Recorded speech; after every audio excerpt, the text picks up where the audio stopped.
The Mini brand is as much part of our modern driving landscape as the original was a few decades ago. But thanks to the company's insistence on not sticking exactly to the original recipe, there are now more of them than ever before. And now, perhaps because the company wants to make Minis in every shape and size, or perhaps in response to competition like the A1 Sportback, we have another Mini.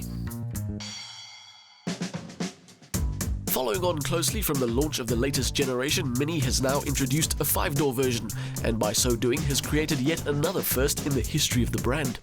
The 2 extra doors instantly add something that most Minis are short of, practicality, and they've done it with hardly a single change to the original. In physical terms, there really isn't anything Mini about this car anymore, but even though the 5-door version has had its body lengthened by 16 centimeters, the effect is barely noticeable, and the overall package is still squat and chunky and gives you the impression that this car is more about driving fun than anything else. It has quite a busy front end with apertures and lines and fog lights and daytime running lights giving you a lot to take in. The profile is perhaps its least flattering angle, making it seem a little stretched. To me, that's thanks more to the slope of the rear window than the extra doors. At the back, the oversized taillights aren't universally popular, but the twin exhaust pipes on our Cooper S test car are a nice reference to the beer can-inspired originals.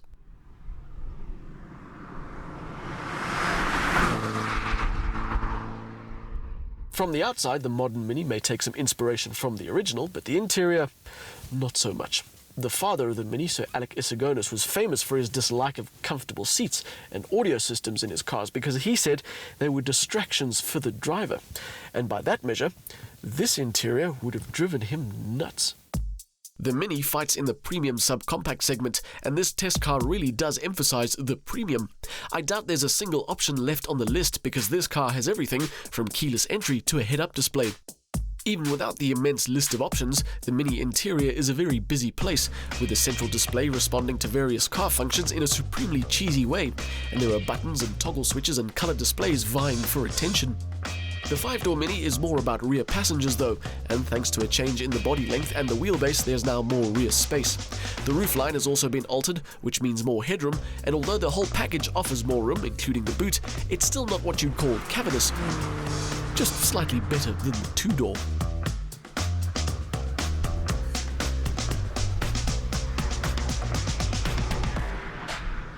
And that just about sums up the differences between the regular Cooper and this 5-door version. Pleasingly, the added practicality has done nothing to take away from the drive, the fun of which starts with a 2-litre turbo motor that spits and crackles and pops in appreciation of enthusiastic driving. With 141 kilowatts and a maximum of 300 Newton meters, it's quite easy to get carried away in this thing. You can opt for a 6-speed manual, but our test car is fitted with the more sensible 6-speed Steptronic. It is a very good gearbox, with the shift paddles offering quick gear changes up and down the gearbox, but a Cooper S really is more fun with a manual. Ironically, it sounds like the creator of the Mini wasn't all that fun. In fact, by a lot of accounts, he was downright odd. The first time he saw a car, he was already 12 years old. The first time he designed a car, he was almost 40. And when people praised him for being a good designer, he insisted he was an engineer, even though he failed maths 3 times at university. Thankfully, his creations have got a lot more character. But I do think that's because of happy accident rather than pure design. The original Mini was commissioned during an oil crisis, and the brief was to create a small, efficient car that could comfortably fit 4 people. One of Sir Alec's innovations to create that required space was to push the wheels out to each corner of the car. That gave passengers more room, but also gave the car fantastically good handling. From the first generation to this one, the handling and drivability of the Mini is epic. Back then, they won the Monte Carlo Rally. Now, they're winning Dakar. It's got sharp responses, great steering, and an involving drive. And when they talk about go-kart feel, they aren't kidding. The notorious torque steer that plagued the previous generation has been tamed by a standard electronic diff lock, making the whole experience less frenetic and more fun.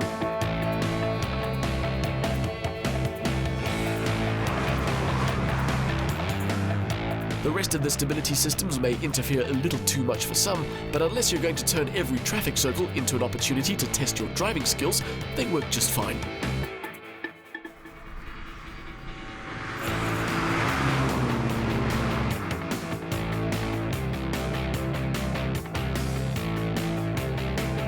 No matter how big or small they are, no matter how many doors they have, all Minis have got one thing in common, and that's character. Some may be more hardcore than others, but they all have a lot of personality. The Cooper may now make it easier for your mates to get in and out of the back seat, but the added comfort and practicality has done nothing to make it any less fun.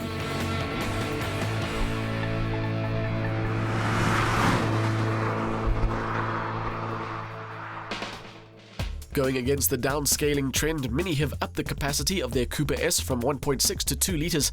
It's a cracker of an engine and a large part of the enjoyment factor. 2 extra doors and a bit more space means the Cooper is available in a more sensible package, but it's still fun. The interior also still has a very busy layout though. Mercedes-Benz has added a fourth model to its A-Class platform.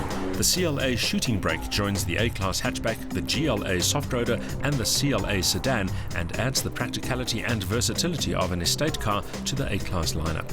In 45 AMG form as shown here, the Shooting Brake also adds real dynamic appeal to its talents, with a 2-litre turbocharged engine delivering 265 kilowatts of maximum power, combined with 450 Newton meters of torque to all 4 wheels. The gearbox is a 7-speed dual-clutch design. The drivetrain's Urge propels the sleek estate from 0 to 100 km an hour in 4.7 seconds and onto an electronically governed top speed of 250 km an hour. The CLA Shooting Brake should reach South African showrooms towards the middle of next year, with both turbo petrol and turbo diesel engine options, including the CLA 45 AMG version as the lineup's flagship. It's been nearly 6 months since the Ford Kuga joined our long-term test fleet, during which time we've enjoyed a hassle-free and comfortable drive. It's also been a very stylish one. The Kuga isn't exactly the newest model in its market, but it's certainly one of the prettiest. It has a very strong presence, with chiseled lines and a look that we think will stand the test of time and newer models. Our titanium spec test car includes LED taillights, and the look is enhanced by the Styling Pack, a 20,000 Rand option that includes 19-inch wheels and a panoramic glass roof with automated blind. In previous updates, we've mentioned the Kuga's advanced safety systems, all of which add to the SUV's ease of use. But those are by no means the only reason the Kuga offers a good drive. A 2-litre turbo diesel motor that puts out 120 kilowatts and 340 Newton meters shifts it along easily enough, although the motor can sound a little unrefined at low speeds. Our fuel consumption figure is currently just below 9 litres per 100 kilometers, an impressive achievement for a big car. The 6-speed power-shift automatic gearbox is smooth and responsive, with the added convenience of a manual mode. The Kuga handles better than expected too. It's helped by an all-wheel drive system and torque vectoring, making sure that the power available is sent to the wheels with the most grip. In reality though, cornering talent is less important in an SUV than stability and safety, something the Kuga has by the bootload. 6 months in and the Kuga is as impressive as the day it joined our long-term fleet.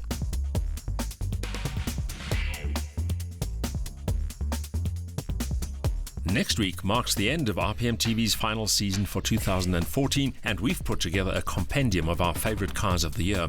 From supercars to sports cars, from 4x4s to budget beaters, there'll be something for everyone as we celebrate a busy and intriguing motoring year. Don't miss it. For a full schedule of RPM TV's broadcast times, join our free weekly mailing list by emailing us at info@rpmtv.co.za. You can also follow us on Twitter and visit our Facebook page.